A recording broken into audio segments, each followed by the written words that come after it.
네, 지금 이 시각 검찰이 시대사기범 조이팔 사건에 대한 재수사 결과를 발표합니다. 현장으로 가보시죠. 먼저 수사 결과에 대한 개요를 말씀드리겠습니다. 대구지검은 조이팔의 금융 다단계 범행이 계속되던 2006년 8월부터 주범들의 해외 도피 이후까지 여러 차례 이루어진 금융 다단계 범행 및 범죄 수익 규모, 비호 세력 등 관련 사건 수사에도 불구하고 범죄 수익 규모조차 규명되지 않아 각종 의혹만 증폭되고 피해자들의 실질적 피해 회복을 위한 조치는 미흡하였다는 판단에 따라 2014년 7월 말 수사팀을 구성하여 현재까지 약 23개월 동안 금융 다단계 사건 및 관련 의혹의 전모를 규명하고 피해자들의 실질적 피해 회복에 기하고자 검찰의 수사력을 집중하였습니다.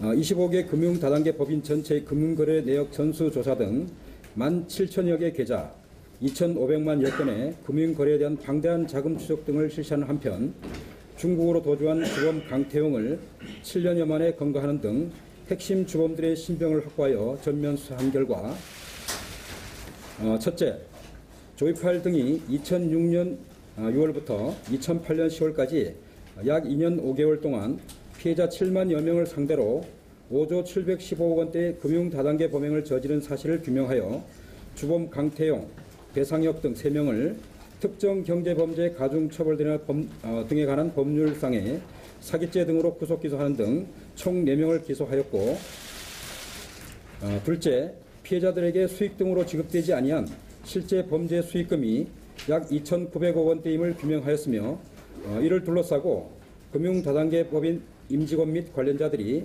총 860여 원의 범죄 수익을 횡령하고 총 945억여 원의 범죄 수익을 세탁 은닉한 사실 등을 밝혀내 금융 다단계 법인의 전산실장, 고철 무역업자, 전국 채권단 대표 및 조이팔의 아들 등 37명을 특정 경제범죄 가중처벌 등에 관한 법률상의 횡령죄 및 범죄 수익 은닉의 규제 및 처벌 등에 관한 법률 위반죄 등으로 구속 기소하는 등 총 60명을 기소하였습니다. 셋째, 이 과정에서 검찰, 경찰 공무원 5명이 조이팔 등을 비호하거나 수사 중인 사건을 축소 은폐한 사실을 적발하여 이들을 특정 범죄 가중처벌 등에 관한 법률상의 뇌물죄로 구속 기소하였고, 부명 로비 명목으로 금품을 편취한 원로 폭력배 및 종교계 유명인사 동생 등 2명을 특정 경제범죄 가중처벌 등에 관한 법률상의 사기죄로 기소하였습니다. 이로써 이 사건 수사로 현재까지 45명을 구속 기소하는 등 총 71명을 기소하고 강태용의 처 장모씨 등 5명을 기소 중지하였습니다. 대구지검은 피해자들의 실질적 피해 회복을 위하여 철저한 범죄 수익 추적 등으로 현재까지 720억여 원의 공탁 및 회수 조치를 이끌어내고 그 외에 총 232억 원 상당을 청구 금액으로 하여 범죄 수익 횡령 사범들의 부동산 및 금융계좌 등에 대한 추징 보전 명령도 받아두었습니다. 조이팔의 생존 여부에 대하여는 그동안 제기되었던 각종 의혹들에 대한 다각적인 조사 및 확인 작업 결과 조이팔이 사망한 것으로 판단되어 조이팔에 대하여 공소권 없음 처분하였습니다. 대구지검은 이번 수사 결과 발표 이후에도 수배자 검거에 추력하는 한편 추가로 드러나는 범죄도 엄단할 계획이며 피해자들의 피해 회복을 위한 범죄 수익 추징 환부 업무에도 최선을 다할 것입니다. 수사의 배경 부분은 배포해드린 자료를 참고하시기 바랍니다. 주요 수사 경과 부분도 배포해드린 자료를 참고하시기 바랍니다. 다음은 금융 다단계 사건의 전모 규명에 대하여 말씀드리겠습니다. 이번 사건은 건국 이후 최대 규모의 금융 다단계 사기 사건입니다. 다단계 법인 계좌 전수조사와 대검 과학수사부의 전산자료 복구 및 대용량 데이터 분석 지원으로 5조 715억 원대에 이르는 금융 다단계 매출 총액과 약 2,900억 원대로 추산되는 실제 범죄 수익 규모를 확인하였습니다.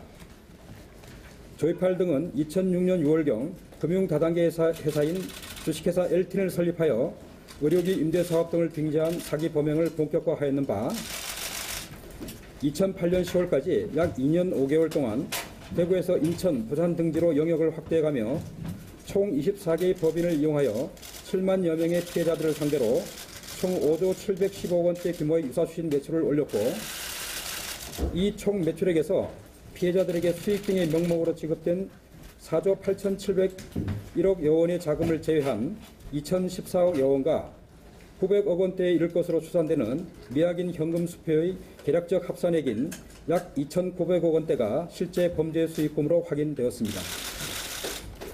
이처럼 금융다단계 사기 사건 전모를 규명하여 주범 강태용, 배상혁 등 3명을 특정 경제범죄 가중처벌 등에 관한 법률상의 사기죄 및 유사 추진행위 규제에 관한 법률 위반죄 등으로 구속 기소하는 등 총 4명을 기소하였습니다. 또한 범죄 수익금의 사용처 대부분을 규명하였습니다.